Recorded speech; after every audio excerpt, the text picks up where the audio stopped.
သနာတော်နှစ်2565နှစ်ကောဇာတက္ကရာ1384ခုနှစ်နောင်တကူဥတကူလာပြီးကျော်2ရက်2022ခုနှစ်ဧပြီလ18ရက်မြန်မာနှစ်ဆန်း1ရက်တနင်္ဂနွေနေ့၌အွန်လိုင်းမှာဟောကြားအပ်သောမဟာဓမ္မသမဒါနသုတ်အနှစ်ချုပ်တရားဒေသနာတော်မစ္စည်းမနိကေမှာမဟာဓမ္မသမဒါနသုတ်နှင့်သုလဓမ္မသမဒါနသုတ်လို့နှစ်သုတ်မှတ်တမ်းတင်ထားတာရှိတယ်။ဒီကနေ့နာမှာတော့မဟာဓမ္မသမဒါနသုတ်ဖြစ်တယ်။မဟာဓမ္မသမဒါနဆိုတာခံယူဆောက်တည်ရတဲ့ကျင့်သုံးအပ်တဲ့တရားသမဒါနဆိုတာခံယူဆောက်တည်ခြင်းဓမ္မကတရားခံယူဆောက်တည်ထားတဲ့တရားရဲ့အခြေအနေ၄မျိုးကိုမြတ်စွာဘုရားခွဲခြားပြီးတော့ဟောတာ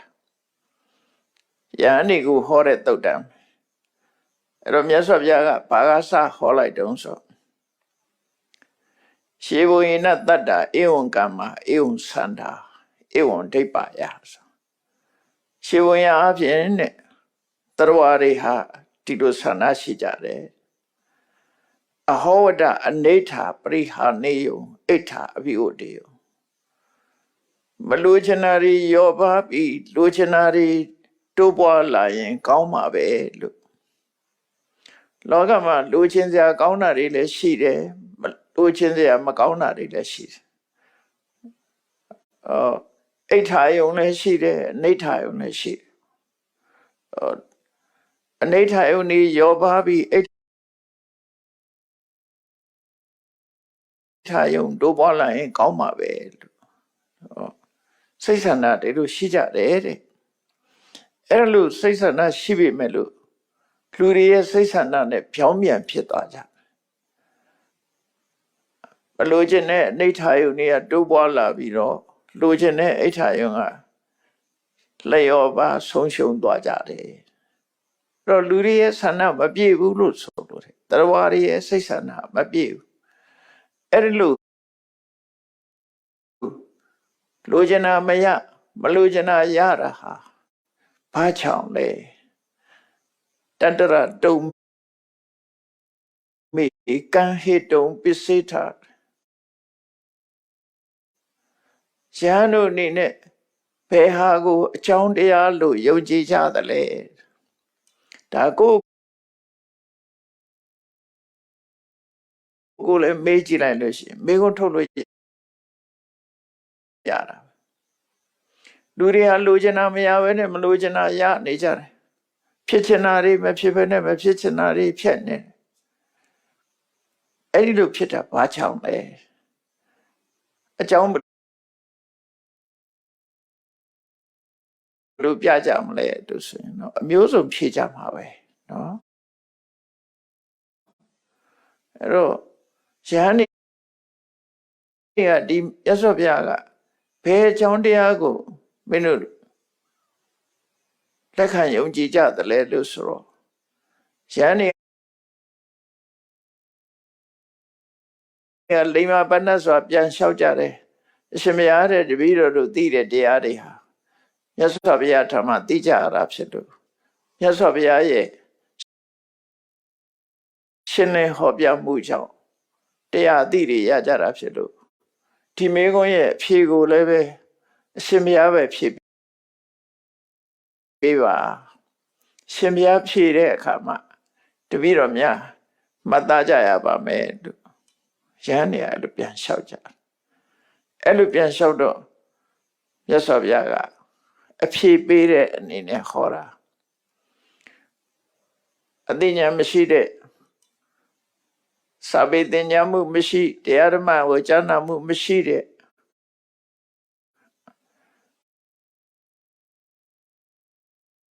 ဘောဓုတကဲမဲ့တဲ့ပုထုဇဉ်ပုဂ္ဂိုလ်နဲ့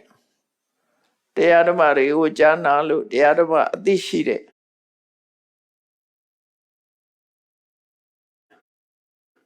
အရိယသာဝကဒီပုဂ္ဂိုလ်နှစ်ဦးတို့ရဲ့ မတူကွဲပြားမှုကိုရှေးဥစွာမြတ်စွာဘုရားကအခြေခံပြီးတော့ဟောလိုက်တယ်အဲ့တော့ပထမအဲ့တော့အသိဉာဏ်ကင်းမဲ့ဘ ਹੁ တုတမရှိတဲ့ပုထုဇဉ်ပုဂ္ဂိုလ်ဟာတဲ့လုံးတင်တာနဲ့မလုံးတင်တာကိုမသိဘူးမသိသည့်အတွက်ကြောင့်မလုံးတင်တာတွေကိုလှုပ်ပြီးလုံးတင်တာကိုမလှုပ်ဘူးတဲ့အဲ့ဒီတော့ဘာဖြစ်တုံးဆိုလုံးတင်တာမလှုပ်ဘဲနဲ့မလုံးတင်တာလှုပ်သည့်အတွက်ကြောင့်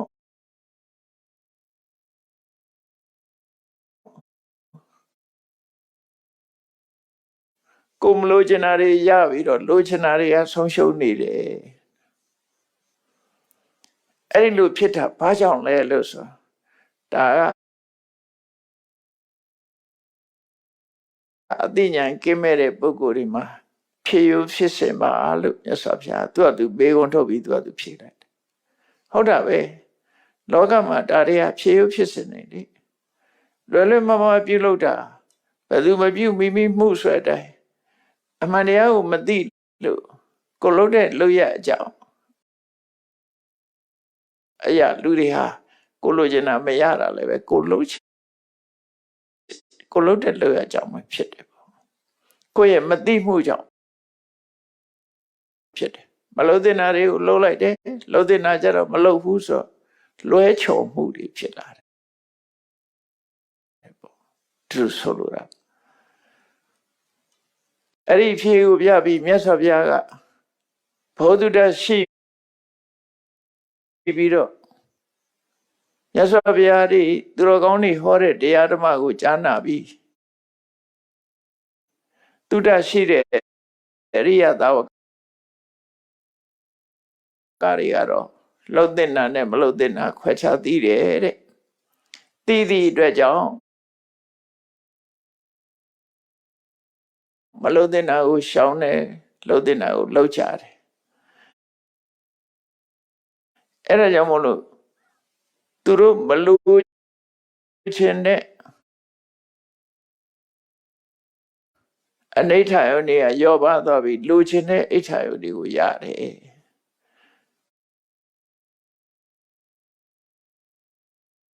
ဒီလိုမလို့ချင်တာမရပဲလူချင်တာရတာဟာလည်းပဲဘာကြောင့်လဲလို့ဆိုလို့ရှိရင်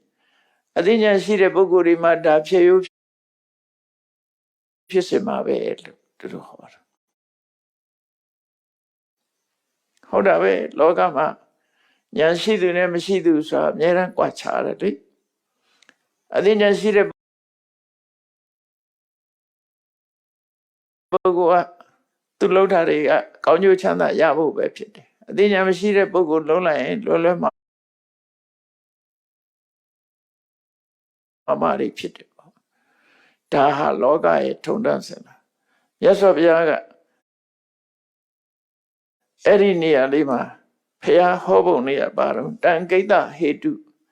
ဒီလိုဖြစ်တာဘာကြောင့်လို့ဆို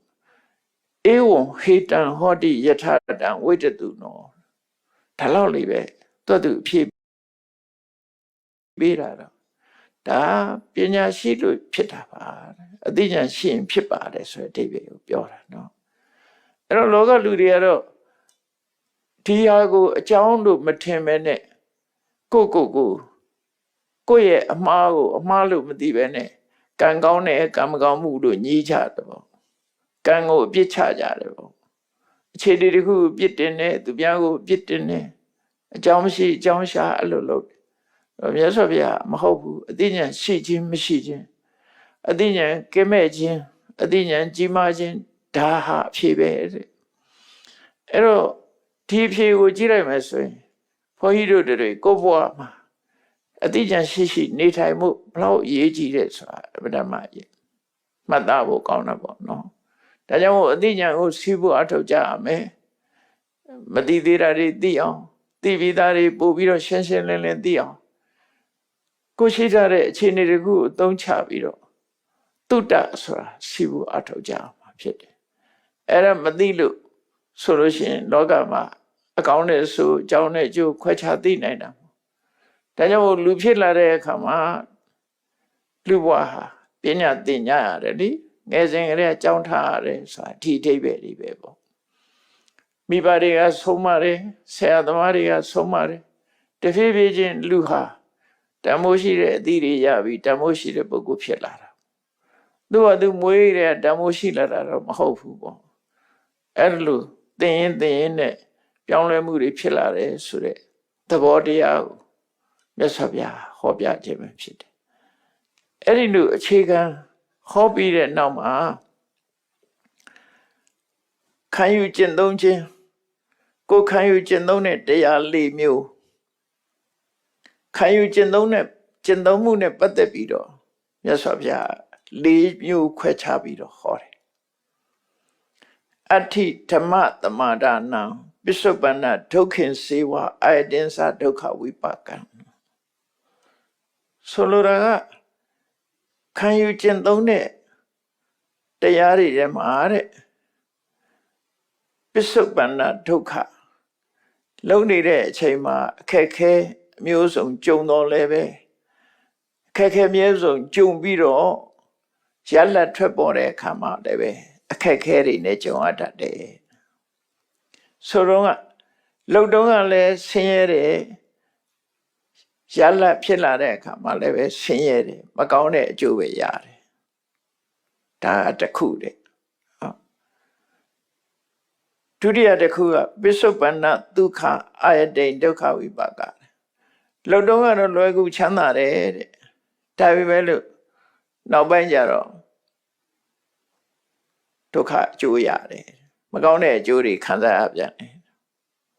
နောက်တတိယကတော့ပစ္စုပ္ပန္နဒုက္ခအာယတိန်ဒုက္ခဝိပါကလုံတုံးကခက်ခဲပင်ပန်းပေမဲ့လို့နောင်ကြတဲ့အခါမှာချမ်းသာတယ်ဆိုကျင့်သုံးလိုက်တာမျိုးကတစ်မျိုးတဲ့နံပါတ်၄က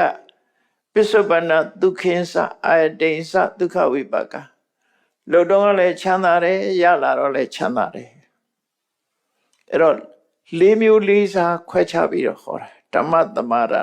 ၄မျိုးတဲ့ခံယူကျင့်သုံးခြင်း၄ရက်နော်ခံယူကျင့်သုံးခြင်း၄ရက်ဆိုပြီးတော့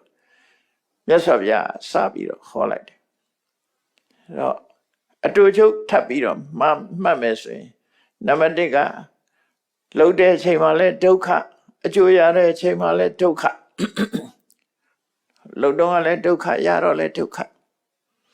လှုပ်တဲ့အချိန်မှာတော့ဒုက္ခရတာကဒုက္ခနောက်လှုပ်တဲ့အချိန်မှာဒုက္ခရလာတဲ့အခါမှာဒုက္ခနောက်စရုဒ္ဓကျတော့လှုပ်တဲ့အချိန်ကဒုက္ခရလာတော့လည်းဒုက္ခအဲ့ဒီလို၄မျိုးခွဲတဲ့ထဲမှာနံပါတ်၄ဟာအကောင်းဆုံးပဲလို့သူပြောမှာပေါ့အဲ့တော့ဒီလို၄မျိုးကွဲသွားတာဘာဖြစ်လို့လှုပ်တော့ကလည်းဒုက္ခအကျိုးပေါ်လာတော့လည်းဒုက္ခဆို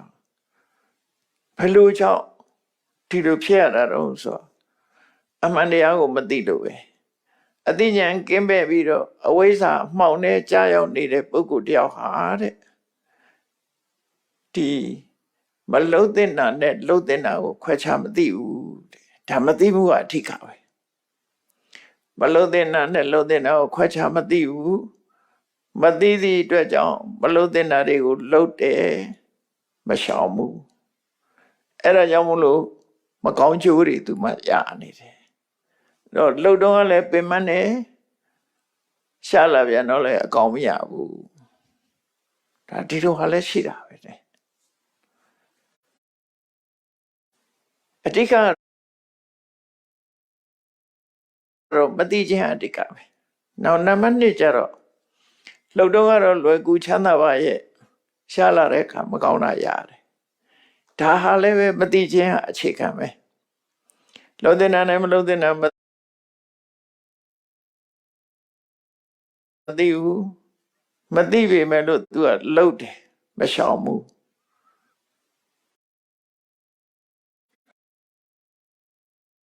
မသိပဲနဲ့လှုပ်တယ်မရှောင်ဘူးမလှုပ်တဲ့နာကိုလှုပ်တယ်မရှောင်ဘူးဆိုတဲ့အခါမှာမလှုပ်တဲ့နာတွေကိုလှုပ်သည့်အတွက်ကြောင့်ကိုမလို့ကျင်တာတွေကိုမှရလာ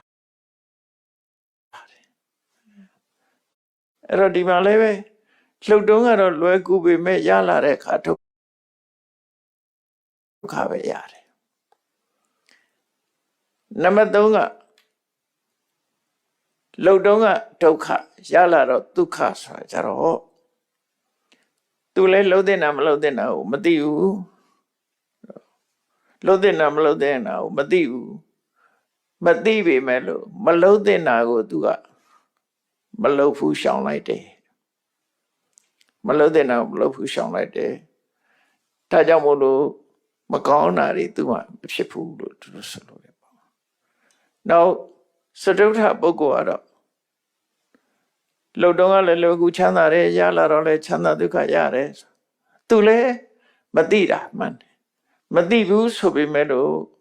မလှုပ်တဲ့နာတွေကိုသူမလှုပ်ဘူးရှောင်တယ်အဲ့ဒီအတွက်ကြောင့်မဖြစ်တဲ့နာတွေသူကမဖြစ်ဘူးချမ်းသာဒုက္ခရတယ်လို့သူတို့ဆိုရတယ်အဲ့ဒီ၄ချက်ကိုမြတ်စွာဘုရားကအသေးစိတ်ထပ်ပြီးတော့ဟောတယ်အခုလောက်နဲ့ဆိုရင်မရှင်းသေးဘူးပေါ့နော်မရှင်းသေးဘူးဘယ်လိုဟာတွေကိုဆိုလိုတာတုံးဆိုတာမရှင်းသေးတဲ့အတွက်ကြောင့်ဒီနေရာမှာဒုစရိုက်10ပါးနဲ့ဆက်ဆက်ပြီးမြတ်စွာဘုရားဟောတယ်မလှုပ်တဲ့နာကဒုစရိုက်10ပါးလှုပ်တဲ့နာကဒုစရိုက်10ပါးအဲ့ဒီနှစ်ခုကိုတေချာမှတ်ထားလို့ရှိရင်မြတ်စွာဘုရားဟောတဲ့တရားရှင်းသွားလိမ့်မယ်နော်ရှင်းသွားလိမ့်မယ်အဲ့တော့လှုပ်တုံးကလည်းဒုက္ခအကျိုးရတော့လည်းဒုက္ခဆိုတာဘာလဲအဲ့ဒီအကျိုးရလည်းဒုက္ခဆိုတာဘာလဲဆိုဒုစရိုက်တွေကိုလှုပ်တဲ့အခါမှာ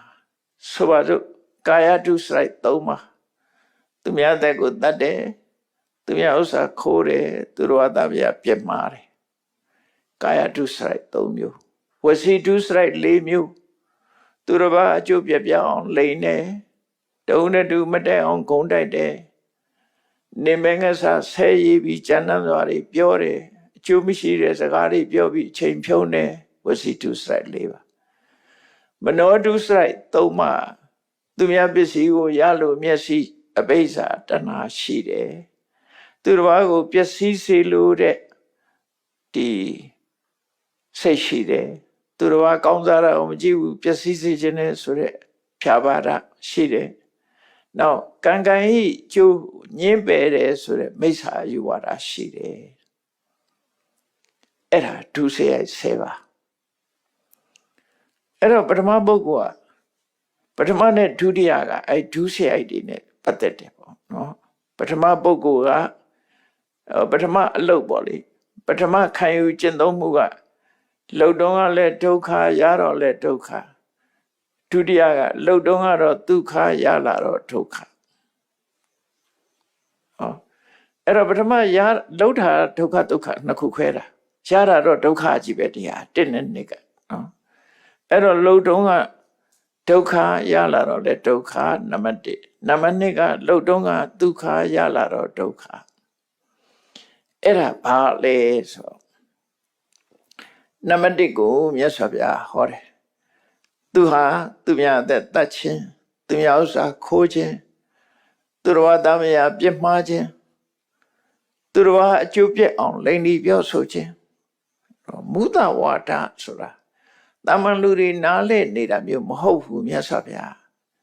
ရိုးရိုးသားသားလိန်တာလူတွေဆိုတာတခါတလေကိုယ်ရှိတယ်မပေးချင်တာနဲ့မရှိဘူးပြောလိုက်တယ်သိတယ်မပြောချင်တာနဲ့မသိဘူးပြောလိုက်တယ်အဲ့ဒီမုဒဝါဒမျိုးဆိုလို့ဒီဒုစရိုက်မှာဘယ်လိုမုဒဝါဒမျိုးဆိုလိုတာတုံးဆိုဒီရုံးပြင်ကနာတဲ့၍ဖြစ်စေလူထုပရိသတ်ရဲ့အလယ်မှာပဲဖြစ်စေတက်တည်ထားပြီးတော့လူနှစ်ယောက်ရဲ့ဆွဲချက်တင်တာနဲ့ပတ်သက်ပြီးတော့တယောက်ကဆွဲတယ်တယောက်ကဆွဲခံရတယ်တရားလိုနဲ့တရားခံအဲ့ဒီမှာမမှန်မကန်ထွက်ဆိုတိုင်းသိရတဲ့နဲ့မသိဘူးပြောတယ်မသိပဲနဲ့သိတယ်လို့လည်းပြောတယ်ဆွဲခံရတဲ့လူမလှုပ်ဖဲနဲ့သူကလှုပ်တယ်လို့တသိထွက်တယ်အဲ့ဒီလိုမမှန်မကန်လူအများရဲ့အလယ်မှာတစ်ဖက်သားအကျိုးပြက်ပြသွားအောင်တသိထွက်တာအဲ့ဒါမ မုဒ္ဒဝါဒလို့ခေါ်တယ်မြတ်စွာဘုရားဟောတဲ့မုဒ္ဒဝါဒကအဲ့ဒါကိုပြောတယ်ဒုစရိုက်မုဒ္ဒဝါဒဆိုနော်တချို့ကမူသားဖြူဆိုပြီးတော့သုံးနေရှိသေးတယ်နိကိုပစ္စည်းမပေးခြင်းလို့ရှိလည်းမရှိဘူးပြောလိုက်တယ်မသိစေခြင်းလို့ဒီလူလာဆိုမလာဘူးလိမ့်လိုက်တယ်ဒါတွေကသူတစ်ဖက်သားမှာအကျိုးပြတ်သွားတာမရှိဘူးဆိုရင်ဒီမုဒ္ဒဝါဒကအပြစ်ကြီးတဲ့မုဒ္ဒဝါဒမဟုတ်ဘူးလို့ဆိုလိုတာကတစ်ဖက်သားကိုထိခိုက်နစ်နာပြီးတော့အကျိုးဆုပ်ယုပ်သွားတဲ့မုဒ္ဒဝါဒမျိုးဆိုစေတီယဆက်မှာအလုံးကြောက်ကြလိမ့်မယ်မူသားပြောလို့စေတီယမင်းမြေမျိုးတယ်ဆိုတာလေသူကအကျိုးပြအောင်ပြောတာလေသူပြောတာညီကိုနှစ်ယောက်ရှိတယ်ယာတုပေးတဲ့အခါအမွေဆက်ခံတဲ့အခါမှာအကိုကဆက်ခံရနော်အကိုကဆက်ခံရမှာညီကမဆက်ခံရဘူးအဲ့ဒီမှာသူကအကြီးကိုအငယ်လှုပ်ပြီးတော့လိန်ပြောတာအငယ်ကိုအကြီးလှုပ်ပြောတယ်အဲ့တော့အကြီးကနစ်နာတာပေါ့သူရမယ်အမွေတွေသူမရဘူးအဲ့တော့အငယ်ကိုအကြီးပါလို့ဆိုပြီးတော့တတိထွက်တယ်အကြီးကိုအငယ်ပါလို့ဆိုတော့ဟိုကအကြီးကသူရတဲ့ရလိုက်တာတွေအကုန်ဆုံးရနေအဲ့ဒါကြောင့်မြေမျိုးတာခေတ်ကလည်းအဗဓမ္မတန်ရှင်းတဲ့ခေတ်ဖြစ်နေတာဟုတ်နော်ခုခေတ်ကတော့မြေကြီးကညစ်ပတ်လို့မမျိုးတော့ပါဘူးယုံလို့နေမှာပေါ့မကောင်းတဲ့လူကများနေတော့အဲ့တော့စေတီယမေမြေမျိုးတဲ့ဆိုအဲ့ဒီလူအကျိုးဆိုးရအောင်လိန်နဲ့လိန်နီးကားအဆိုလို့တယ်ပေါ့တစ်ဖက်သားတားနစ်နာသွားဘဝပါဆုံးရှုံးသွားအောင်နစ်နာတာလေ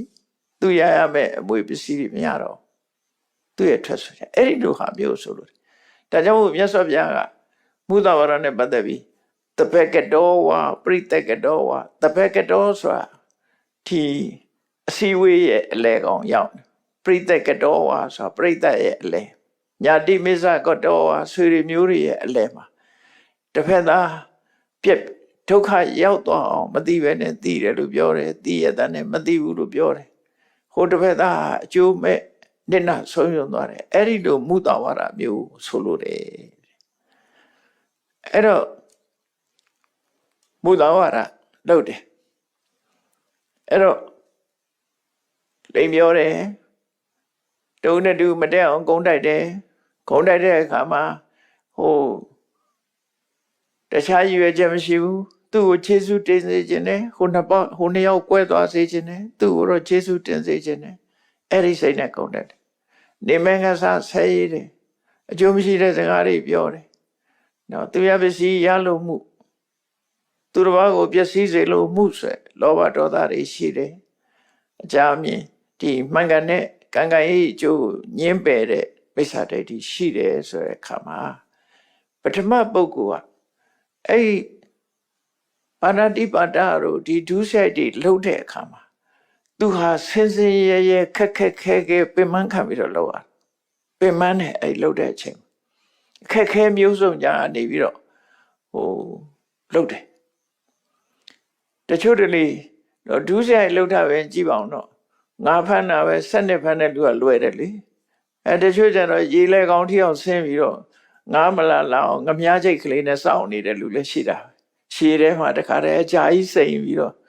ဆင်းရဲလို့ရတဲ့လူလည်းရှိတာပဲလေအဲ့တော့ပါဏာတိပါဒလှုပ်တာတချို့ကအခွင့်အရေးချောင်းပြီးတော့တဦးတယောက်ကိုတတ်ဖို့ထို့မို့တိရစ္ဆာန်တတ်ဖို့တော်တယ်ရောမြို့တယ်တော်တယ်မှာတောနဲ့တေထဲမှာသွားပြီးတော့အစာဆင်းရဲနေဆင်းရဲနေပြီးတော့တော်ရိုက်တိရစ္ဆာန်တွေကိုတတ်တယ်ဖြတ်တယ်လူတတ်ဖို့ကြိုးစားတယ်ဆိုအဲ့တော့လွယ်ကူကူနဲ့တတ်ရတာရှိတယ်ခဲခဲရင်တတ်ရတာရှိတယ်အခုကဒီဒုစရိုက်လုပ်ငန်းတွေကိုလွယ်ကူကူနဲ့မလုပ်ရပါနဲ့ပင်ပင်ပန်းပန်းခက်ခက်ခဲခဲအိပ်ပြက်စားပြက်အနေထိုင်ပြက်ဒီအလုပ်ကိုလုပ်ဖို့ရအတွက်ဒုစရိုက်အလုပ်ကိုလုပ်ဖို့ရအတွက်ခက်ခဲပင်ပန်းစွာလုပ်တယ်အဲ့ဒါလိုလုပ်ပြီးတော့သိတဲ့အခါကျတော့အပင်ငရဲကျသွားတယ်အဲ့တော့အဲ့ဒီနံပါတ်1ပုဂ္ဂိုလ်ဟာလုံတုံကလည်းခက်ခက်ခဲခဲပင်ပင်ပန်းပန်းဆင်းဆင်းရဲလိုရတယ်သိတော့လည်းငရဲရောက်သွားတယ်ဆိုတာအဲ့ဒီအချက်ကိုပြောတာသူ့ရဲ့ခံယူကျင့်သုံးမှုသည်လက်ရှိဘဝလုံးနေတဲ့အချိန်မှာလည်းပဲဒုက္ခ အကျိုးရတဲ့အခါမှာလည်းပဲဒုက္ခဆိုအဲ့ဒါကိုပြောတာပါတဲ့ဆိုဗျာနော်ဒုတိယပုဂ္ဂိုလ်ကြတော့လောက်ရတာမခက်ခဲဘူးသို့တော့အကျိုးရတဲ့အခါမှာဒုက္ခဖြစ်တယ်အဲ့ဒီပုဂ္ဂိုလ်ကဘာလို့ဆိုသူလည်းဒုစရိုက်ပဲ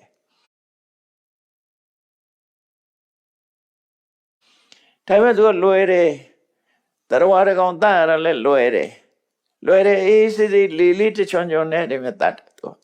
ပြုံးမြုပ်ရွှင်ရွှင်နဲ့တတ်တယ်လို့သမျှသူကအခက်ခဲမရှိဘူးမကောင်းမှုဒုစရိုက်တွေလုပ်တဲ့အခါမှာသူကလွယ်လွယ်ကူကူပြုံးမြုပ်ရွှင်ရွှင်ပျော်ပျော်ပါးပါးပဲလုပ်တယ်လက်နဲ့ရှိတဲ့လူတွေနေမှာပေါ့နော်လူတယောက်တတ်ရင်လွယ်လေးပဲလက်ချောင်းလေးတစ်ချောင်းနှိပ်လိုက်တာနဲ့ပဲဟိုတယောက်သေသွားပြီတော့မခက်ခဲဘူးလေအဲ့လိုပါဏာတိပါဒလုပ်တယ်အရိဏဒါနဆိုလဲလွယ်လွယ်ကူနဲ့ပဲကာဝေသုပိသဆရာဆိုလဲလွယ်လွယ်ကူပဲတော့မုသာဝရဆိုလဲလွယ်လွယ်ကူပဲခက်ခဲမရှိပျော်ပျော်ပါးပါးဒုစရိုက်အလုပ်တွေကိုပျော်ပျော်ကြီးလုပ်တယ်အဲ့တော့အဲ့ဒါကိုပျော်ပျော်ကြီးလုပ်တာကိုကြည့်ပြီးတော့ပစ္စုပ္ပန္နဒုက္ခလှုပ်တုံးကတော့ပျော်စရာကြီးပေါ့လုပ်နေတာပျော်စရာကြီးသို့တော့အဲ့ဒီဒုစရိုက်တွေလုပ်ပြီးသေတဲ့အခါကျတော့ငရဲကြသွားတယ်အဲ့ဒါအာယတိဒုက္ခဝိပါကရှားရှိလာတဲ့ကြိုးကြတော့ဒုက္ခလို့ပြောတယ်ဒုစရိုက်ကြီးပဲလေနှစ်ခုစလုံး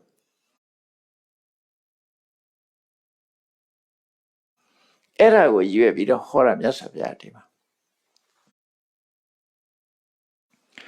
အဲ့တော့ဒုစရိုက်လုပ်တည်ပြီးပင်ပန်းပန်းလုပ်ရတဲ့အခါရှိတယ်ပျော်ပျော်ပါးပါးလုပ်ရတာရှိတယ်ပျော်ပျော်ပါးပါးပြီးလုပ်တော့သေတော့ငရဲကြတယ်ပင်ပန်းပန်းလုပ်တဲ့လူတွေသေတဲ့ငရဲကြ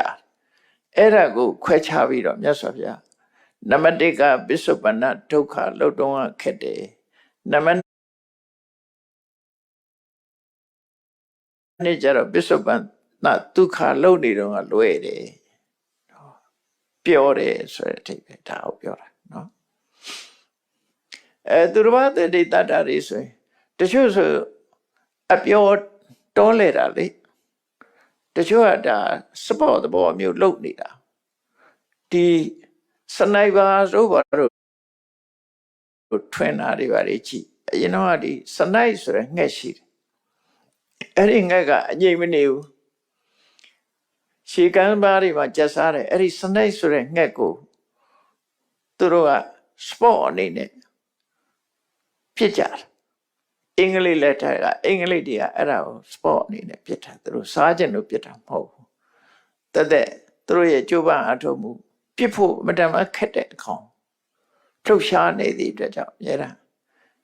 အဲ့ဒါစပြီးတော့စနိုက်ပါထွင်တာနဲ့တူတယ်ကြာတာချိန်သာပြီးပြက်ခက်တဲ့ငှက်ပေါ့အဲ့ဒါကိုပဲသူတို့ကခုံသေးရှိပြီးတော့ဟိုခေါက်ရိုက်တယ်လို့ပဲသူတို့အဲ့ဒါပြောစရာအနေနဲ့လှုပ်တယ်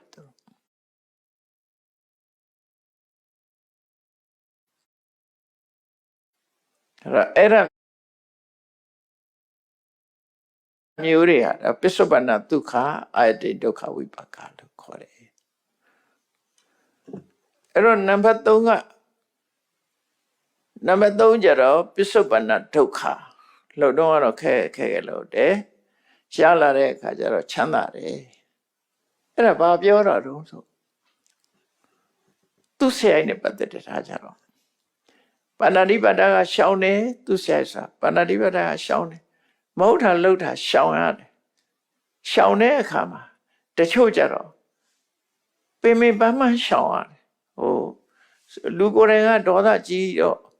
ဥပုသ်ဆောင်ရင်တော့ဟိုမတမဟိုပင်ပန်းခံပြီးလှုပ်ရတဲ့ဟာမျိုးပေါ့နော်ခက်ခဲတယ်ပေါ့သူ့အတွက်မှာသူရတဲ့တတ်ရလွယ်တယ်သူရတဲ့တတ်ဖို့ရှောင်ရတာသူမခက်အဲ့တော့မျိုးပြောနော်အဲ့တော့ရှောင်ရတာသူကခက်တယ်ခဲပင်ပန်းပန်းနဲ့သူရတဲ့တတ်ခြင်းကရှောင်တယ်သူရဥစ္စာခိုးခြင်းကရှောင်တယ်သူတော်ဘာတာမယပြမှားခြင်းကရှောင်တယ်မရှောင်နိုင်ပဲနဲ့ ဒီအောင်အေးပြီးရှောင်ရတဲ့ဆိုတဲ့အဓိပ္ပာယ်မျိုးပေါ့နော်ထူးဆဲအလုပ်တွေကိုပင်ပင်ပန်းပန်းခက်ခဲနဲ့သူကရှောင်နေတယ်ပင်ပင်ပန်းပန်းခက်ခဲသူ့ရဲ့အလုပ်တွေကိုလုပ်ရသည့်အတွက်ကြောင့်အဲ့ဒီရှောင်ကျင်နေဆိုတဲ့အလုပ်ကိုလုပ်ရသည်ဥမာအရက်ကသိကြိုက်တယ်တောက်ချင်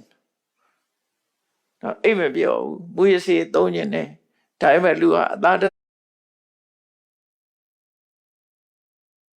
ဆတ်တုံနေတော့စိတ်ဆင်းရဲတယ်ဒါပေမဲ့အရက်ကတောက်ချင်တယ်ဒါပေမဲ့မတောက်ဖြစ်အောင်သူထိန်းနေပေါ့ဒါအဲ့ဒါကိုပစ္စုပ္ပန္နဒုက္ခလို့ပြောတာနော်လှုပ်တုံးကတော့ဒုက္ခဖြစ်ပါတယ်ဒါပေမဲ့လို့ရှောင်ခြင်းကြောင့်ရလာတဲ့ရလတ်ကတော့ကောင်းရသူတိဘုံသူရောက်တယ်သိတဲ့အခါအဲ့ဒါကိုပြောတာတတိယချက်ကပစ္စုပ္ပန္နဒုက္ခလှုပ်တုံးကတော့ခဲဒုစရိုက်တွေကိုရှောင်ရတယ်သို့တော့ရလာတဲ့ရလတ်ကြတဲ့အခါကျတော့ကောင်းရသူတိဘုံရောက်လို့ချမ်းသာတယ်လို့ပြောတာနောက်တစ်ခါနံပါတ်၄ကဘာလို့ဆိုပစ္စုပ္ပန္နလဲလှုပ်တုံးကလည်းဒုက္ခအာတေဒုက္ခဝိပါကရလာတော့လေလှုပ်တုံးကလည်းချမ်းသာတယ်ရလာတော့လေချမ်းသာတယ်ဆိုတာဒါကပုဂ္ဂိုလ်အလိုက်နော်တချို့ပုဂ္ဂိုလ်တွေကဥပုသ်ဆောင်တာလွယ်ဆောင်းနိုင်တယ်ချို့ပုဂ္ဂိုလ်ကျတော့ဥပုသ်ဆောင်တာကိုတော်တော်ခဲနဲ့ကြိတ်မိတ်ဆောင်စားရတဲ့ပုဂ္ဂိုလ်တို့ဘာတို့ကြတော့ဥပုသ်ဆောင်မှုဆိုခက်တယ်လေတော်တော်ခက်တယ်ဒီနေ့တည်းဖြတ်ဖို့တရားထိုင်လေးမရှိတဲ့ပုဂ္ဂိုလ်တွေလည်းတရားထိုင်ရတယ်ဆိုခက်တယ်လေပင်ပန်းမလုပ်ရတယ်ကောင်းဘုန်းကြီးကျောင်းသွားလေးမရှိတဲ့ပုဂ္ဂိုလ်တွေသွားရတာခက်တယ်ဒါနကောင်းမှုမလုပ်ချင်တဲ့ပုဂ္ဂိုလ်ကလည်းလုပ်ရတယ်ဆိုခက်တယ်အကုန်လုံးကသူတို့အတွက်လွယ်ကူပေါ့နော်ခက်ခဲလုပ်ရတာဒီကောင်းတာဆိုတဲ့အတိုင်းလွယ်တာမဟုတ်ဘူးနော်တချို့ကျတော့ချိတ်မိတ်ပြီးအမေကခိုင်းလို့တို့ဖေကခိုင်းလို့တို့ဒီလိုနဲ့ချိတ်မိတ်ပြီးတော့နေသွားရတာတွေရှိတယ်လေအဲ့တော့လှုပ်တဲ့အချိန်တုန်းကတော့ဒုက္ခတွေခံရတယ်ဒုက္ခခံရတယ်လို့အဲ့ဒါခုနဒုစရိုက်တွေကိုရှောင်တဲ့အခါမှာဒုက္ခရောက်စွာရှောင်ပြီးတော့ရလာတဲ့အကျိုးကြတော့ကောင်းသူဒီပုံရောက်လို့ဒုက္ခဝိပါကနောက်ဆုံးကြတော့လူကိုယ်တိုင်ကအလေးကျင့်ရလဲရှိတဲ့အခါကျတော့တရားထိုင်တဲ့အလေးကျင့်ရရှိတော့တရားထိုင်အောင်လဲလွယ်တယ်သူရတဲ့မတတ်ဘူးရှောင်နေဆိုလဲလွယ်တယ်သူ့ဖို့အာရိနာဒနာလဲလွယ်တယ်ကာမေတုမေသဆရာရှောင်တာလဲလွယ်တယ်မုဒ္ဒဝါရပိတုဏဝါစာဖရုဒဝါစာသဝပလဘာရှောင်တာလဲလွယ်တယ်သူ့ဖို့ထမင်းစားရေတော့ပဲပျော့ပါပဲဒါတွေမှသူ့မှာအခက်ခဲလုံးဝမရှိဘူးဥပုသ်ဆောင်ရတာလွယ်တယ်နော်တော့တရားထိုင်ရတာလွယ်တယ်အခက်ခဲမရှိဘူးအဲ့ဒီလိုသူ့စရိုက်ကိုအခက်ခဲမရှိပျော့ပါလုပ်တဲ့ပုဂ္ဂိုလ်တရားဓမ္မကိုပျော့ပါကျင့်သုံးတဲ့ပုဂ္ဂိုလ်ဟာပစ္စုပ္ပန္နဒုက္ခလုံးနေတော့လည်းချမ်းသာတယ်ရလာတော့လည်းချမ်းသာဒုက္ခကိုရတယ်လို့ဆိုလို့ရပေါ့နော်အဲ့လိုဆိုတယ်အဲ့တော့အကျဉ်းချုပ်ကမှတ်မဲ့ဆိုလို့ရှိရင်အဲ့တော့ဒုစရိုက်ကိုနံပါတ်1ပုဂ္ဂိုလ်ဟာဒုစရိုက်ကိုခက်ခဲပင်ပန်းစွာလှုပ်တဲ့ပုဂ္ဂိုလ်သိရင်ငရဲကြောက်တယ်နံပါတ်2ကဒုစရိုက်ကိုပျော်ကြီးလှုပ်ပြီးသိတဲ့ခါကျတော့ငရဲကြတယ်နံပါတ်3ကသူ့စရိုက်ကိုခက်ခဲပင်ပန်းလှုပ်ရပြီးတော့သိတဲ့အခါမှာကောင်းအပ်သူဒီပုံရောက်တယ်နံပါတ်4ကသူ့စရိုက်ကိုပျော်ကြီးလှုပ်ပြီးတော့သိတဲ့အခါကောင်းအပ်သူဒီပုံရောက်တယ်တို့ဆိုလိုတာပေါ့နော်အရက်မကြိုက်တဲ့ပုဂ္ဂိုလ်ကအရက်ရှောင်ရတာလွယ်တယ်လေနံလဲနံတာကိုချက်တဲ့ပုဂ္ဂိုလ်ရှောင်ရတာကြခက်တယ်လေအဲ့ဒီသဘောမျိုးပြောတယ်အဲ့ဒီမှာမြတ်စွာဘုရားကအဲ့ဒီလိုခွဲခြားဟောကြားပြီးတဲ့နောက်မှာဘာဟောတော့ဆိုဥပမာတွေနဲ့ထပ်ပြီးတော့ရှင်းပြတယ်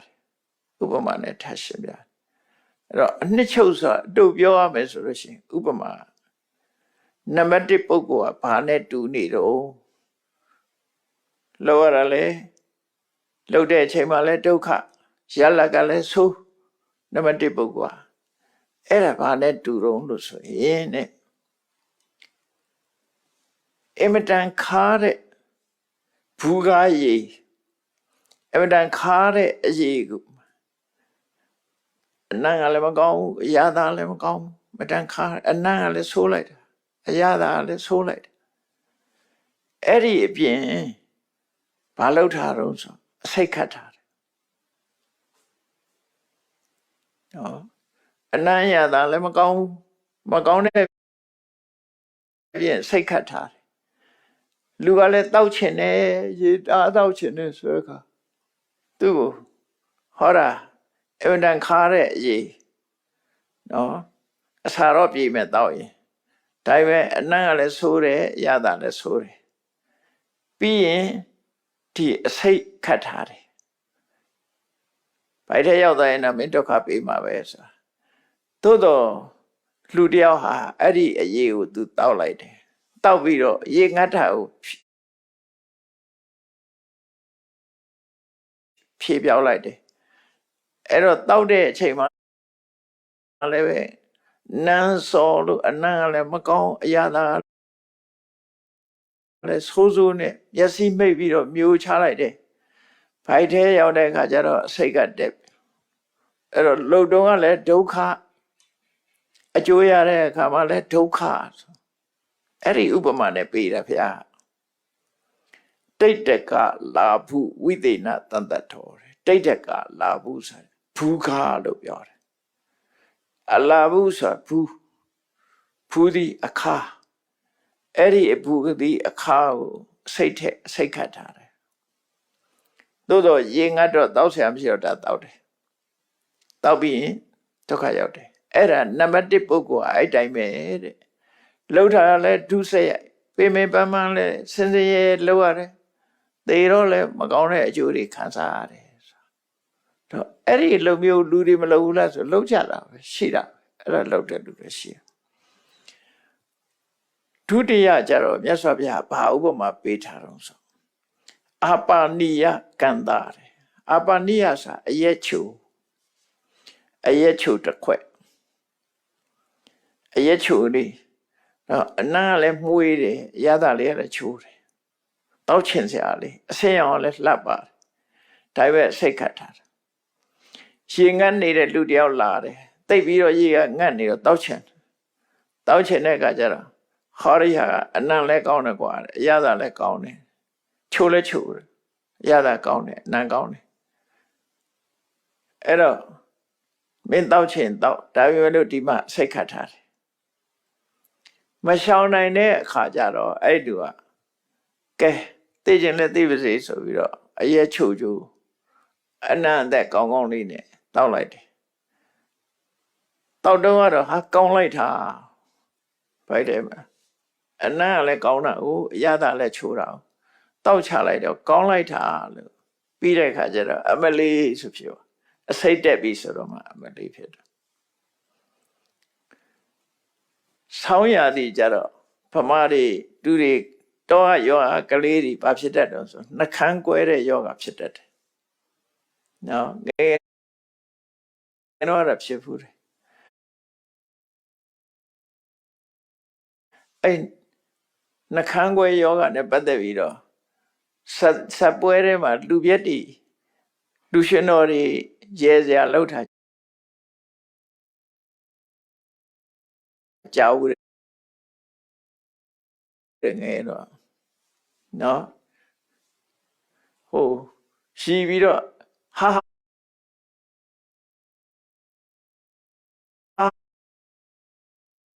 အမလေးဆိုတာလေမေ့ပြီးတော့နှခမ်းကွဲတာကိုမေ့ပြီးတော့အာရပါရရဲလိုက်တာပါစကကွဲသွားအဲကြတော့အမလေးရှိပြီးတော့အမလေးဟာအမလေးဆိုတ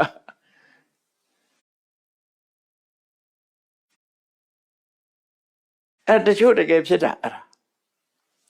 မေ့ပြီးတော့ရီချလိုက်တာလေအာရပါရရီလိုက်တယ်ရီပြီးတဲ့နောက်ကအမလေးတောက်လျှောက်တန်းလိုက်လာနှခမ်းကွဲယောဂမှာအဲ့ဒါမျိုးဖြစ်တတ်တယ်ရှေ့ကလူရှင်တော်တွေကအဲ့ဒါကိုပြက်လုံးထုတ်တယ်နော် အဲ့ဒါမျိုးပြောတာအရက်ချိုလေးကအဆင်လည်းကောင်းတယ်အနံ့လည်းကောင်းတယ်အရသာလည်းကောင်းတယ်တောက်ချင်စရာလေးပဲအနံ့ချင်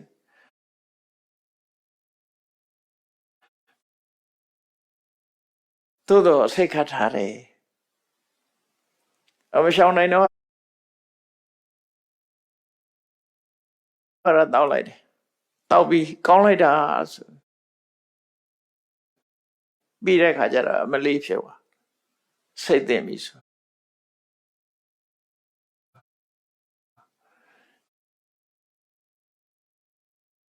အဲ့ဒါဟာနော်ဘာလဲတော့ဆိုဒုစရိုက်ကိုပျော်ပါလှုပ်တယ်လှုပ်ပြီးတော့အကျိုးရတဲ့ခါကျတော့မှဆင်းရဲဒုက္ခကြုံနေဆိုတာအဲ့ဒါရဲ့ဥပမာပဲဖြစ်တယ်နောက်တစ်ခါကျတော့ဘာလို့ဆိုရင်နံပါတ်3ကြတော့မြတ်စွာဘုရားဘာဥပမာပေးတော့ဆိုပန္ဓုရောဂဆိုအသားရည်ဖြော့တော့တဲ့သွေးအားနေတဲ့ယောဂလားမသိဘူးအဲ့ဒီပန္ဓုရောဂဆိုသွေးအားဖြော့တော့တဲ့ယောဂလာတဲ့ပုဂ္ဂိုလ်တယောက်ဟာတဲ့သူနဲ့တဲ့ဆေးရပါတော့ဆိုလို့ရှိရင်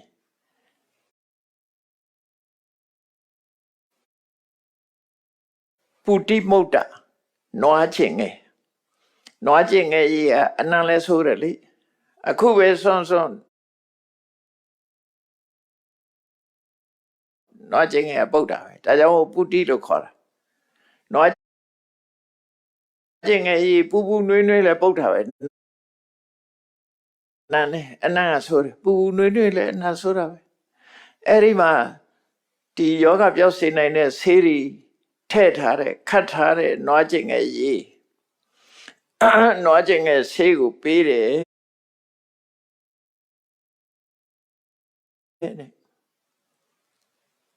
ပန္ဓုယောဂဖြစ်နေတဲ့ဖြော့တော့တဲ့ယောဂဖြစ်နေတဲ့ပုဂ္ဂိုလ်ကိုဆေးမျိုးစုံထည့်ပြီးတော့ဖော်ဆက်ထားတဲ့နွားချင်းငယ်ကြီးနဲ့တိုက်တယ်နွားချင်းငယ်ကြီးကအမှန်တော့ခုခေတ်ကတော့ညစ်ပတ်တယ်လို့ပြောမှာတော့မြတ်စွာဘုရားလက်ထက်ကတော့ပုတိမုဒ္ဒဗေသစ္စာဆိုတာရှိတယ်အဲ့ဒါရှိတယ်ယောဂတွေလည်းပျောက်တယ်လို့ပြောတယ်နောက်အိန္ဒိယကသတင်းစာတစ်စောင်မှတခါတော့ရေးတယ်ဒီနွားကျင်ငယ်ဆိုတဲ့ဆေးကိုအာယုဗေဒနိယဒီဆေးကိုအနန္တတိပျောက်အောင်သူတို့လုပ်ပြီးတော့ပလင်းနဲ့ထည့်ပြီးတော့နိုင်ငံတကာရောင်းမလို့ဆိုတာတောင်းရောင်းဖြစ်လားမရောင်းဖြစ်လားတော့မသိဘူးတော့အနန္တတိကိုခစ်နီးနဲ့နွားကျင်ငယ်ရဲ့အနံ့ဆိုးတာကိုဖျောက်ပြီးတော့နွားကျင်ငယ်ရဲ့ဗါတဲ့ဒီကျမကြီးအတွက်ကောင်းတဲ့ဟာတွေကိုနိုင်ငံတကာကိုဖြန့်မလို့ဆိုပြီးတော့အိန္ဒိယအာယုဗေဒဆေးပညာရှင်တွေတခါသတင်းစာထဲမှာဖတ်လိုက်ဖို့တယ်မြတ်စွာဘုရားကယဟန်တော်တွေရလွယ်ပြီးတော့အပြစ်ကင်းသမားတော်စီလည်းမေးကြမလို့ယောဂမှန်သမျှအကုန်ပြောက်တယ်ပုတိမုဒ္ဒဆိုဘာယောဂတော့မပြောက်တာတော့ဆိုတီးကြီးကြောင့်ဖြစ်တဲ့ယောဂလွယ်ရင်ကျန်တဲ့ယောဂတွေကုန်တလေးကြောင့်ဖြစ်တာပဲဖြစ်စီလေကြောင့်ဖြစ်တာပဲဖြစ်စီဒီနွားကျင်ငယ်ဟာယောဂမျိုးစုံကိုပျောက်စေနိုင်တယ်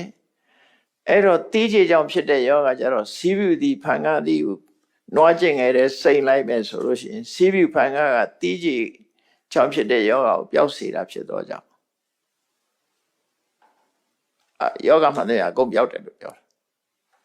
နော်အဲ့တော့သူစရိုက်ကိုစင်စင်ရဲရဲလှုပ်တဲ့ပုဂ္ဂိုလ်နဲ့မြတ်စွာဘုရားကဒီပုဂ္ဂိုလ် ပန္တုရောဂဆိုဖြော့တော့တဲ့ယောဂရှိတဲ့ပုဂ္ဂိုလ်နဲ့နှိုင်းယှဉ်ပြီးတော့ဒီဥပမာပေးတာဖြော့တော့တဲ့ယောဂရှိတဲ့ပုဂ္ဂိုလ်တယောက်ဟာလူတွေပြောသလိုပေါ့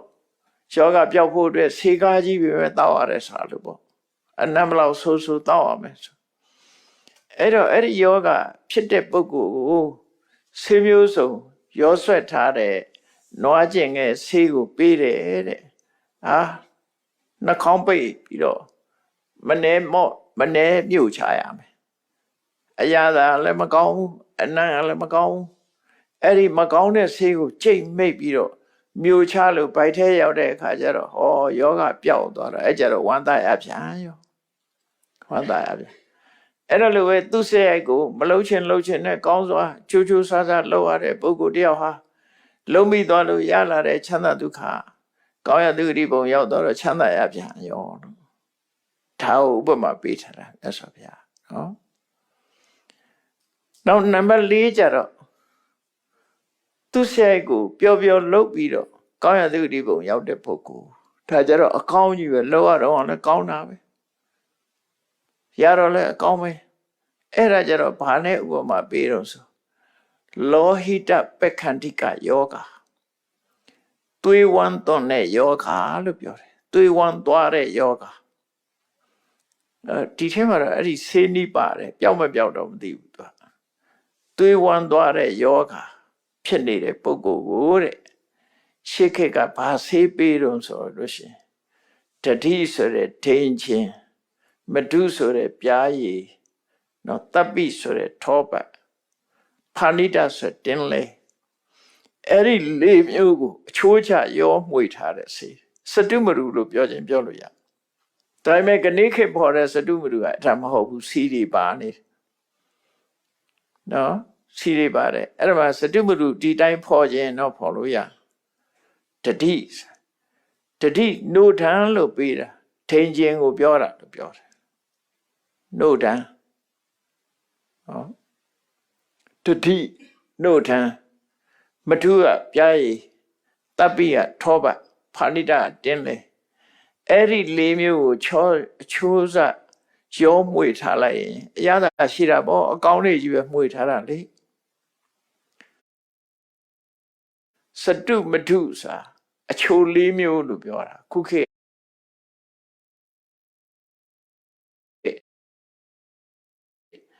ပြားရည်ရဲ့ထောပတ်ရဲ့တခါရဲ့စီးရဲ့ခဏိခေဖော်တာတော့အဲ့ဒါနဲ့ဖော်တယ်အဲ့တော့ပြားရည်ကလည်းလေစီကလည်းနှမ်းစီကလည်းအစီတွေများတယ်ထောပတ်ကလည်းအစီတွေများနေတာစတု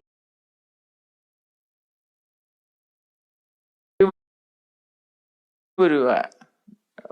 စီပြားနေကြတယ်ပေါ့နော်ခဏိခေဥပဉ္ဇဉ်ထောပတ်စတုမရူဆိုတာရှိတယ်လေလူတွေရောင်းနေတာဥပဉ္ဇဉ်ရဲ့စတုမရူဆိုအဲ့တော့အခုဒီမဟာဓမ္မသမရဏသုတ်မှာလာတဲ့စတုမရူကတော့တတိရဲ့မထုရဲ့တပ်ပိရဲ့ဖာဏိတရဲ့ဆိုတော့ဒိန်ရဲ့ပြားရဲ့ထောပတ်ရဲ့တင်းလက်ရဲ့ဒီလေးမျိုးစတာဖော်စားကြည့်ဖို့တော့ကောင်းတယ်ဝမ်းသွေးသွန်တဲ့ယောဂသွေးဝမ်းသွားတဲ့ယောဂငယ်တုန်းကတော့ဘုန်းကြီးတော့အဲ့ဒီယောဂဖြစ်ဖူးတယ်သွေးဝမ်းသွားတဲ့ယောဂဖြစ်ဖူးတယ်ငယ်လေးမှာဘာမှမသိတော့အဲ့ဒီယောဂဖြစ်ဖူးတယ်နောက်တော့ဘာနဲ့ပြောက်တယ်တော့မသိဘူးအဲ့တော့သွေးတွေကြီးပဲထွက်လာတော့အတွင်းထဲကတော့ဟုတ်ပုံမရပါဘူးသွေးတွေကြီးထွက်တယ်ဆိုအဲ့တော့ဒီလိုသွေးဝမ်းသွားတဲ့ယောဂမျိုးကိုတဲ့ဒီစတုမရူဆိုတဲ့ဒီဆေးကိုဖော်ဆက်ပြီးတော့တိုက်ကျွေးလိုက်လို့ရှိရင်သူကတောက်ရတဲ့အချိန်ကလည်းကောင်းတယ်ယောဂလည်းပျောက်တယ်ဆိုကောင်းတယ်တောက်ရတဲ့အချိန်ကလည်းကောင်းတယ်ယောဂလည်းသက်သာသွားတယ်ဆိုကောင်းတယ်အားဖြစ်သွားပြီးတော့ကောင်းသွားပုံရတယ်ကြားတယ်အဲ့တော့သွေးဝမ်းတဲ့လောဟိတပက္ခန္တိကယောဂသွေးဝမ်းသွန်တဲ့ယောဂလို့ဘာသာပြန်လေးရှိတယ် ဒါတွေကတချို့အရေးကြတော့ခေါ်ဝေါ်တွေကဆေးချမ်းနေပါတွေနဲ့တော့တိုက်တဲ့နေပေါ့နော်တိုက်တဲ့ပြီးတော့ဒီဆေးတွေဘယ်လိုဖော်ဆက်တယ်ဆိုတာသူအိန္ဒိယအာယဝေဒဆေးချမ်းနေရှိတယ်အဲ့ဒီဆေးချမ်းနေနဲ့တေချာအခေါ်ဝေါ်တွေမလွဲအောင်လုပ်ဖို့လိုတာပေါ့ဒါတွေကဘယ်သူတွေကလုပ်ခဲ့တာတော့ဆိုရှေးတုန်းကချက်သေးတွေကဒီဆေးချမ်းနေပါတွေသူတို့ရေးခဲ့တာဖေရင်ချမ်းနေတယ်သူတို့ရေးခဲ့တာအဲ့တော့ဆေးအမေမှန်မယ်ဆိုရင်တော့တတိတိရှိလာမှာသူတို့ပြောတဲ့အတိုင်းဒီအသုံးပြုတဲ့ပစ္စည်းတွေကကောင်းတယ်ဆိုလို့ရှိရင်တော့ Herbal Medicine ကလည်းခဏခေတ်မှာသူတည်တနာလုပ်ပြီးတော့ဖော်ဆက်ပြီးသုံးစွဲနေကြတာရှိတယ်လေအကျိုးသက်ရောက်မှုတော့ဓာတုဝိရဆေးတွေနဲ့ဆိုင်ရင် Herbal Medicine ကတော့ပို့ပြီးတော့side effect နေတာပေါ့နော်အဲ့လိုတော့အကျိုးရှိမှာပေါ့အဲ့တော့ဒီသုတ်တံမှာအဲ့ဒီအချက်လေးပါတယ်နံပါတ်၄ပုဂ္ဂိုလ်ဟာတဲ့သွေးဝမ်းသွန်တဲ့ပုဂ္ဂိုလ်တို့ပဲစတုမရူဆိုတဲ့အချိုလေးမျိုးကိုဖော်ဆက်ပြီးတော့တောက်လိုက်ရတဲ့အခါမှာတောက်တဲ့အချိန်မှာလည်းအရသာရှိယောဂပျောက်သွားတော့ခလဲဝမ်းသာအားရအဲ့တော့တောက်ရလည်းကောင်းတယ်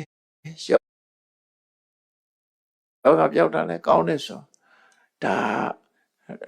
လှုပ်တော့လည်းချမ်းသာတယ်လှုပ်ပြီးတော့အကျိုးရလာတော့လည်းကောင်းတယ်လို့ဒီလိုမြတ်စွာဘုရားကအဲ့ဒီမဟာဓမ္မသမဒါနသုတ်ကိုအခုလိုအသေးစိတ်ယဟန်တွေကိုရှင်းပြတယ်ရှင်းပြပြီးနောက်ဆုံးဏီကုံးအနေနဲ့ဘာဟောတော့ဆိုနေဟာအတောက်ပဆုံးအချိန်ကဘယ်ချိန်တော့ဆိုမိုးမိုးရသည့်နောက်ဆုံးလအားတယ်အဲ့တော့ပုံမှန်အားဖြင့်မိုးရသည့်နောက်ဆုံးလဆိုတာတစ်ဆောင်မုံလပဲတစ်ဆောင်မုံလကျတော့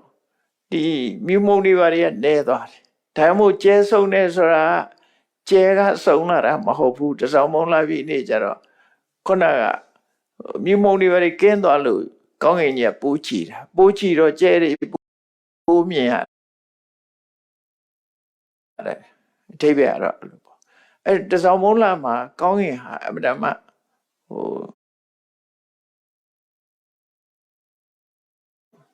ချီလင်တောက်ပါတယ်မိုးတွေရွာထားလို့ကုံသွားတော့ကောင်းကင်မှာတက်နေတဲ့မြူမုံတွေပါတွေကလည်းအကုန်လုံးမိုးရေထဲမှာပါသွားတော့ကောင်းကင်ကြီးတစ်ခုလုံးဟာပြာလဲ့ပြီးတော့အညစ်အကြေးတွေကင်းနေဒီတပေါင်းလာတို့တကူးလာတို့ဆိုတဲ့အချိန်ဟာမင်းလွင်မြူးတယ်လို့ခေါ်တယ်အောက်ကမိုးမရွာခင်မြူမုံတွေကတက်လာပြီးတော့ဖုံးအုပ်နေတော့မှုန့်မိုင်းကြီးပဲဖြစ်နေတယ်အမြဲတမ်းအဲ့ဒါမြူမုံတွေပဲမိုးရွာချလိုက်တဲ့အခါအဲ့ဒီမြူမုံတွေကတဖြည်းဖြည်းချင်းရော့သွားမိုးတွေမှာမိုးတွေရွာလို့နောက်မိုးကုံသွားပြီးတစောင်းမုံတော့ရောက်တဲ့အခါကျကောင်းကင်ကြီးလင်းနေတာပဲနဲ့ပြပြီးတော့ပို့ပြီးတော့မြင့်တယ်လို့စိတ်ကထင်ရတိတ်နေပါတယ်လေကင်းစင်အဲ့ဒီလေကိုအချိန်မှာထွက်တဲ့လကိုဝတ္တနံပစ္စည်းမေမသေတရသမီဝိတိဝိကတဝလဟကေဒီဝေမြတ်စွာဘုရားပြောတာတော့မိုးရသည်ရဲ့နောက်ဆုံးလမှာတဲ့တရရာသီဥရုလို့ခေါ်တယ်အဲ့ဒီတရရာသီမှာတဲ့ကောင်းကင်ကြီးပိုမြင့်တယ်ပိုမြင့်တာဆိုတာခြားထဲမှာဟိုတိတ်နေပါလေလည်းမရှိတဲ့အခါပိုမြင့်တယ်လို့ထင်ရတယ်ပေါ့နော်အဝေးထီအောင်မြင်ရတယ်ဝိကတဝလဟကေတိနေတိကင်းစံတယ်ထေဝီကောင်းကင်ဉာဏ်ကြီးအဲ့ဒီကောင်းကင်ဉာဏ်ကြီးပေါ်မှာထွက်ပေါ်လာတဲ့နေဟာတဲ့ခါတိုင်းနဲ့ပို့ပြီးတော့အယောင်တောက်ပါတယ်အဲ့လိုဥပမာပဲအဲ့ဒါကြောင့်မို့လို့ဒီပုဂ္ဂိုလ်၄မျိုးထဲမှာလည်းပဲတဲ့နံပါတ်၄ပုဂ္ဂိုလ်ဟာလှုပ်တော့လည်းချမ်းသာတယ်ရတော့လည်းချမ်းသာဒုက္ခရတယ်ဆို တရားနဲ့ပြောမှဆိုလို့ရှိရင်ဒီပုဂ္ဂိုလ်ဟာဇန်တရားကိုလွယ်လွယ်ကူအားထုတ်ပြီးတော့ဇန်နေရတယ်သိတော့လည်းပြမဖြစ်တဲ့စားအဲ့ဒါမျိုးပဲလှုပ်တုံးကလည်းကောင်းတယ်ရတော့လည်းအခေါင်းစားတွေရတယ်ဆိုအဲ့ဒီနံပါတ်၄ပုဂ္ဂိုလ်ဟာတဲ့အဲ့ဒီတရရရာဒီမှာထွက်ပေါ်တဲ့နေမင်းကြီးတောက်ပါတယ်လို့ပဲဒီပုဂ္ဂိုလ်ဟာအကောင်းဆုံးဖြစ်ပါတယ်ဆိုအဲ့တော့ဒါ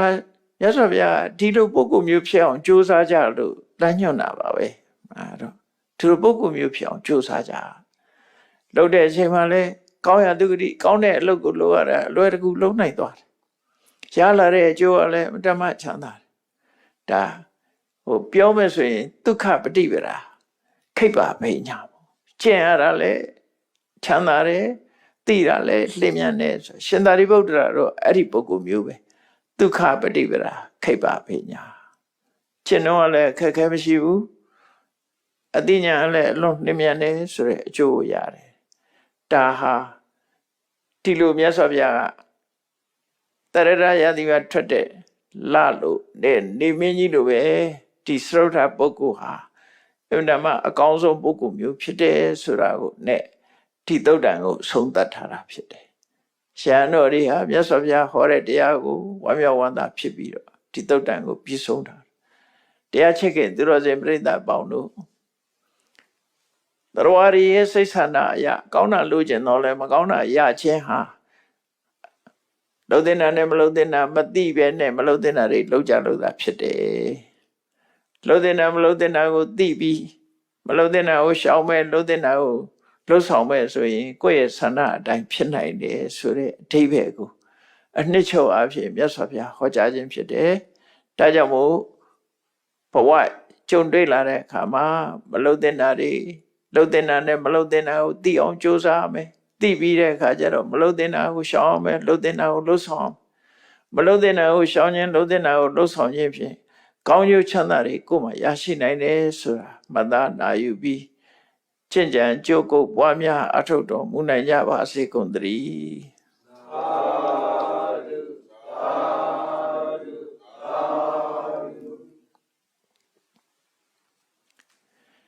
ရှေ့ဆက်ချ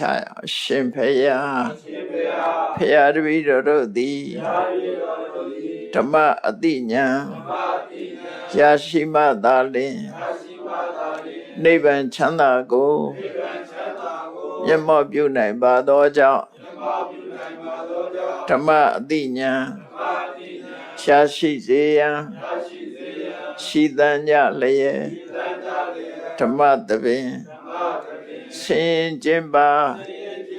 ပြုလုပ်ကြ၍အဝဒဌာနာဓမ္မဒါနာတရားအလှတော်ကိုပေးလူကြပါကုန်၏တရားတော်မြတ်ကိုယုတ်တိလေးမြတ်စွာမမတ်သားသာ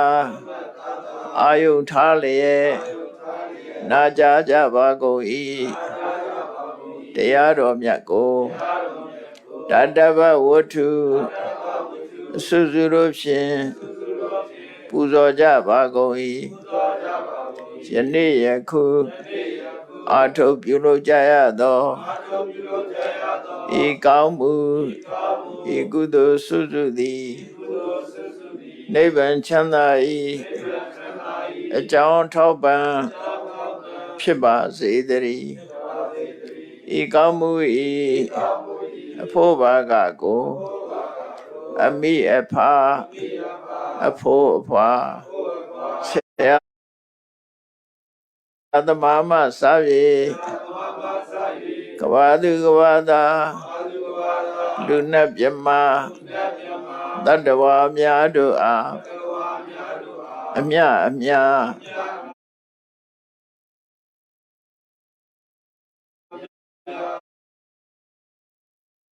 ဝေငှပါကုန်၏ကုသိုလ်အမြ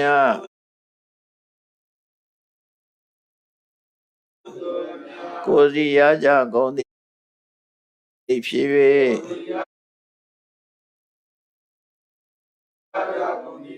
ကိုယ်စိတ်နှဖျားချမ်းသာကြသည်ဖြစ်ကြပါစေကုန်သတည်း